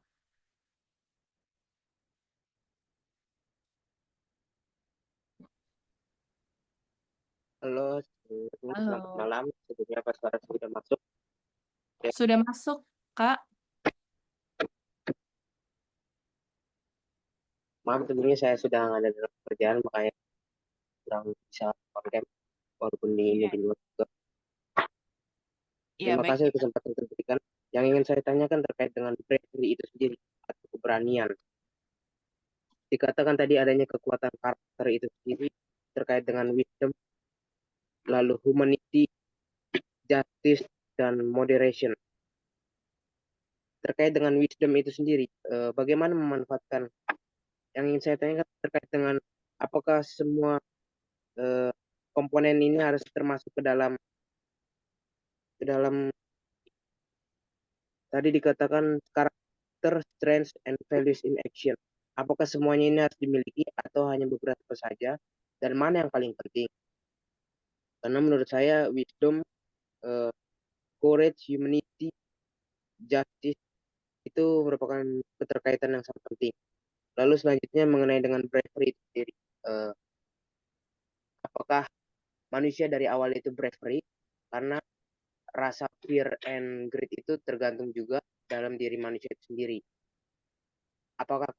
Apakah keberanian itu terbentuk atau memang sudah bawaan atau memang ada titik balik yang mengubah seorang itu dari penakut menjadi pemberani itu sendiri atau ada perlu semacam tokoh idola yang menjadikan diri seorang itu menjadi pemberani atau keadaan terdesak yang membuatnya menjadi berani itu sendiri. Lalu dalam hal ini bagaimana cara memanfaatkan keberanian supaya keberanian yang dimiliki itu sesuai pada tempatnya, pada kondisinya, dan juga tidak disalahgunakan keberanian itu sendiri. Karena kan koruptor, ibaratnya koruptor, dia berani kan, pasti berani, tetapi beraninya itu adalah berani yang salah. Bagaimana cara memanfaatkan keberanian itu dengan benar? Karena biasanya orang berani itu kalau ada kesempatan ya jadinya ya lain. Lalu menjadi pemimpin kan berhubungan dengan leadership. Leadership adanya keberanian itu sendiri. Tetapi keberanian itu kadang juga berkaitan dengan idealisme. Kalau kita masih menjadi bawahan gitu misalnya dari seorang yang pemimpinnya itu belok, itu kan akan berbahaya bagi karir seorang bawahan yang berani. Karena kita masih bawahan. Kalaupun kita sudah menjadi atasan, pasti bawahan kita juga tidak suka. Nah itu bagaimana cara memanfaatkan momentum keberanian itu sendiri dengan tepat kalau itu di lingkungan kerja yang bisa dibilang ya toksik dan saling sikut menyikut. Karena Oh, biasanya orang yang berani itu atau paku yang lurus itu harus dipalu supaya dia sesuai dengan maunya pemalunya itu sendiri. Demikian kiasannya. oke, Terima baik. kasih. Terima kasih Kak Kardo atas pertanyaannya. Izin merangkum ya pertanyaan inti dari Kak Kardo ya, bahwa mana yang paling penting tadi ya antara beberapa via karakter itu ya, mana yang kira-kira yang paling penting, tadi yang beberapa yang tadi sudah dijelaskan, itu yang mana yang paling penting, terus kemudian apakah manusia dari awalnya sudah berani gitu ya, apakah itu terbentuk gitu ya, atau memang suatu bawaan atau bagaimana seperti itu, sama bagaimana manfaat keberanian supaya tidak disalahgunakan, begitu ya Kak Kardo. Oke, boleh dibantu sama Kak Winoa untuk menjawab pertanyaan dari Kak Kardo, silakan Kak Winoa. Ya, terima kasih Kak Marsha dan Kak Kardo. Suara saya terdengar jelas ya? Terdengar Kak, aman Kak. Oke, jadi untuk menjawab apakah keberanian itu dari bawaan atau misalnya kita melihat sesuatu atau kejadian terus jadi tolak balik gitu ya untuk bisa berani. Jadi di psikologi itu manusia itu karakternya terbentuk ada dua jenis sumbernya, nature atau secara alami sama nurture dari lingkungan sekitarnya. Jadi nature itu adalah dari genetik, misalnya dari orang tua, misalnya dari kulit atau misalnya jenis rambut, semuanya itu bawaan. Dan yang kedua tadi nurture, misalnya pola asuh orang tuanya seperti apa, terus bagaimana dia di lingkungan dengan sekolahnya, dengan teman-temannya, bagaimana dia mempersepsikan apa yang dia terima, misalnya ajaran dari gurunya, ajaran dari orang tuanya juga. Nah, itu akan membentuk karakter seseorang. Nah, contohnya tadi keberanian. Jadi ada sedikit ada apa ya, ada andil dari genetik juga, ada andil juga dari nurture atau dari lingkungan sosial. Jadi dua-duanya itu membentuk karakter seseorang. Ketika dia pola asuhnya oleh orang tua yang misalnya otoriter, dia nggak berani untuk menjawab atau nggak berani untuk mengemukakan pendapat. Apakah dia bisa disebut berani? Belum tentu. Karena dia keputusannya itu akan jadi terbatas gitu, karena dia merasa dia diatur. Nah, itu juga bisa jadi contoh atau salah satunya. Terus juga misalnya nature, misalnya orang tuanya dulunya adalah punya fisik yang kuat, terus juga adrenalinnya juga tinggi. Adrenalin itu kan dari fisik juga ya, dari hormon juga gitu. Itu juga bisa membentuk karakter seseorang jadi berani. Itu jawabannya yang pertama. Terus yang kedua, tadi bagaimana sih yang kedua itu terkait eh, apakah bisa disalahgunakan atau tidak. Nah, keberanian itu tadi seperti yang sudah dijelaskan oleh Kak Cleo dan juga Kak Sandra, ketika dia sudah tahu dan mengenal dirinya dan dia tahu kalau misalnya dari tindakannya itu ada konsekuensinya, itu dia pasti cenderung akan tahu keberanian yang akan dia keluarkan itu dampaknya apa, terutama untuk diri sendiri, terus untuk orang lain gitu ya. Nah, ketika dia tahu konsekuensinya, otomatis itu bisa menahan dia untuk meningkatkan atau melemahkan keberaniannya. Misal contoh, berani untuk mencontek. Ketika dia tahu mencontek akan menghasilkan dia bisa di DO atau dia bisa nilainya 0, apakah eh, orang itu ketika dia tahu dia punya moral, dia tahu ada hukuman yang akan menanti dia, akan dilakukan. Nah, seharusnya ketika kita mengenal diri kita sendiri dan bagaimana norma orang sekitar, norma sosial, itu akan membentuk perilaku atau keputusan dia dalam mengeluarkan keberaniannya itu. Jadi, tadi tergantung dari bagaimana persepsi dia dan juga norma sosial yang membentuk dia. Seperti itu. Kalau dari saya. Kalau misalnya yang lain, Katia atau Kakek mau menambahkan? Boleh? Iya, paling Dari saya saya menambahkan poin yang pertanyaan keduanya gitu ya, yang tadi kakak jawab, yakni terkait dengan bravery supaya tidak disalahgunakan. Aku sih setuju, memang untuk bravery itu tidak disalahgunakan, kita harus menimbang apa sih konsekuensinya. Jadi kan itu ngomongnya terkait dengan wisdom ya, kita punya kebijaksanaan karena kita menimbang segala sesuatu sebelum kita melakukan bravery itu sendiri. Nah, di satu sisi juga dari wisdom itu mungkin akan timbul yang namanya integrity juga sih ya, karena integrity itu kan kita akan menilai apakah memang bravery itu pantas atau tidak untuk kita lakukan. Kayak tadi ceritanya dari eh, kakak adalah misalnya mencontek itu kan berarti melanggar integrity kan. Jadi hal-hal seperti itu yang kita pertimbangkan gitu sih. Mungkin dari Kak Bella, Catherine Bella. dari aku cukup. Thank you Tia. Silakan Kak Marsha. Oke, thank you. Semoga sudah menjawab ya, Kak Kardo atas pertanyaan-pertanyaan dari, Kak Kardo gitu ya. Nah, oke, selanjutnya saya akan membacakan dari chat box gitu ya, untuk pertanyaan dari, Kak Arifna ya. Oke, izin bertanya Kak, bagaimana cara menghadapi ketakutan dan kegelisahan yang berlebihan dalam menghadapi suatu ujian? Dan bagaimana strategi agar tetap tenang dan fokus dalam menjalankannya? Bagaimana cara menghadapi hasilnya apabila memang tidak sesuai dengan ekspektasi kita? Seperti itu ya dari Kak Arif. Nah, oke, boleh dibantu, Kak Catherine untuk menjawab pertanyaan dari Kak Arifna? Silakan Kak Catherine. Baik, terima kasih Kak Marsha dan Kak Arifna. Kak Arifna mungkin kalau berkenan mungkin boleh open cam mungkin supaya kita bisa ini saling mengenal gitu ya walaupun jarak jauh.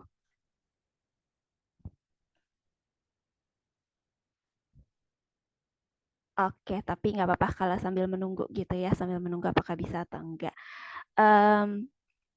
Jadi saya sebenarnya pengen meng-highlight satu hal sih yang mungkin tadi udah sempat disampaikan oleh Cassandra, yaitu apakah ketakutan yang kita punya itu eh, apa ya, maksudnya tetap tetap membuat kita tetap bisa menjalankan sehari-hari. Misalnya yang sesuai Kak Arifna bilang itu misalnya takut kegelisahan yang untuk menghadapi ujian, apakah walaupun kita gelisah nih, kita takut gitu ya, apakah kita tetap bisa jalanin si ujian itu?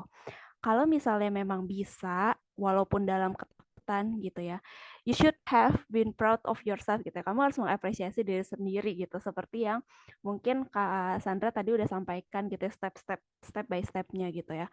Apresiasi diri sendiri, kalau memang itu tidak mudah untuk kamu gitu ya, untuk kakak. Tapi ternyata bisa nih dilaksanakan. Kadang-kadang kita nggak ada refleksi-refleksi seperti itu, sehingga ketika ujian berikutnya atau ya ujian ya, tes dan segala macamnya, kita datang ketakutan yang sama gitu ya. Tapi ketika kita ada waktu untuk kita refleksikan, oh iya ternyata kemarin waktu ujian juga saya takutnya kayak gini kok gitu. Tapi ternyata sudah dilewati, ternyata bisa juga gitu ya. Nah, kita semakin lama akan semakin muncul keberanian dalam diri kita, kepercayaan dalam diri kita gitu ya. Self efficacy kalau kita percaya kalau diri kita tuh bisa, kita punya kemampuan dan ya mampu untuk melakukan apa yang kita takutkan gitu ya. Dan kalau misalnya hasilnya ternyata tidak sesuai dengan ekspektasi, saya rasa banyak dari kita mengalami hal yang sama ya, tidak sesuai ekspektasi, mengalami kegagalan, tapi jangan takut karena itu menurut saya dan mungkin kita semua juga menghadapi hal yang sama gitu ya Kak. Kita bareng-bareng walaupun mungkin hasilnya tidak sesuai ekspektasi, kita belajar dari kesalahan, kita melakukan yang lebih baik di kedepannya gitu sambil refleksi lagi apa yang bisa kita lakukan lebih baik untuk kedepannya. Mungkin sekian dari saya. Ada yang teman-teman yang mau nambahkan mungkin? Dari aku cukup. Oke. Terima kasih ya Kak Arifna, semoga menjawab. Baik, Kak. Oke. Terima kasih. Oke, terima kasih Kak Catherine, Kak Arifna. Semoga tadi pertanyaan dari yang diajukan Kak Arifna menjawab ya. Nah, teman-teman, nggak terasa ya, kita udah sampai gitu ya di penghujung acara gitu ya. Nah, sebelum mengakhiri acara seminar kita hari ini, mungkin silakan Bapak Ibu dan teman-teman boleh mengisi evaluasi gitu ya dengan cara scan layar yang ada di depan Bapak Ibu dan teman-teman atau klik link yang sudah dibagikan di chat box gitu ya. Nah, bagi teman-teman yang ingin mendapatkan e-sertifikat, wajib nih untuk mengisi link evaluasi gitu ya. Kalau nggak bingung gitu ya nanti bagaimana gitu. Jadi wajib untuk mengisi link evaluasi. Terus kemudian kalau misalkan teman-teman mengisi link evaluasi seperti yang tadi sudah kita infokan bahwa akan ada door prize gitu ya bagi teman-teman yang sudah mengisi link evaluasi, nanti kita akan undi gitu siapa yang akan memenangkan door prize gitu ya dari peserta-peserta yang telah hadir dan mengisi link evaluasi. Jadi jangan sampai ketinggalan untuk mengisi link evaluasi hari ini. Nah, jangan lupa besok untuk minggu depan gitu ya, kita akan ada lagi seminar dengan tema yang nggak kalah menarik ya. Jadi pastikan untuk teman-teman semua bisa bergabung kembali di minggu depan. Seperti itu ya teman-teman. Ini ya posternya. Oke, boleh di-screenshot dan nanti boleh daftar gitu ya, teman-teman. Oke, sekarang kita akan masuk ke dalam sesi foto bersama ya. Bagi teman-teman yang bisa open cam, silakan open cam terlebih dahulu. Kita akan foto terlebih dahulu untuk mengabadikan momen ini gitu ya, teman-teman. Oke, sesi foto akan dibantu oleh Cassandra. Cassandra, silakan.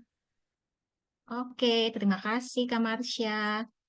Di Bapak Ibu teman-teman yang bisa on cam, saya tunggu sebentar supaya ada kenang-kenangan nih ya Bapak Ibu ya.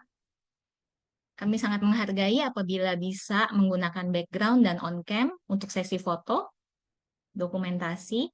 Di layar saya ada 3 screen. Oke, layar pertama, 1, 2, 3. Layar kedua, 1, 2, 3. Layar ketiga, 1, 2, 3.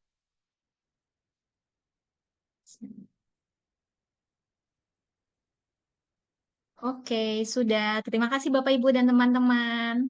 Silakan Oke, Kak Marsha. terima kasih Cassandra. Nah, sekarang kita sudah sampai teman-teman di sesi yang sudah kita semua tunggu-tunggu ya, yaitu pengumuman pemenang terbaik gitu ya dari sesi Q&A yang tadi. Nah, siapa ya kira-kira? Boleh di